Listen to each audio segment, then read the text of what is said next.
dans la crise souveraine, le principal dysfonctionnement des marchés, c'est d'avoir été bonne fille, si j'ose dire. C'est-à-dire d'avoir cru l'histoire qu'on leur racontait et de n'avoir exercé leur esprit critique qu'assez tard. Et manifestement, plus personne ne conteste aujourd'hui que le rythme d'endettement où étaient un certain nombre de pays en Europe était insoutenable, qu'il y a des problèmes majeurs de construction de la zone euro, et ces problèmes-là, dans le fond, ce sont les marchés qui l'ont révélé. Mais les marchés qui l'ont révélé, c'est pas une espèce de démurge avec un cerveau qui, à un moment donné, se met un raisonnement.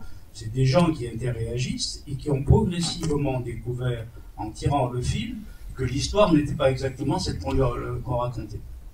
Et qu'en même temps, ceux qu'ils avaient devant eux, qui leur avaient tenu un discours que les gens sur le marché avaient cru, n'arrivaient pas à remplacer ce discours par un autre discours crédible. Alors dans le cas de la Grèce, le cas extrême, c'est qui a été peu souligné, c'est que la créance privée sur la Grèce va disparaître à hauteur de quasiment 80%, estimation liée au CDS, quasiment 80%. Donc autrement dit, dans une mesure très importante, dans le cas de la Grèce, le marché privé a disparu. Il est sorti du schéma, puisqu'il a abandonné 80% de sa mise.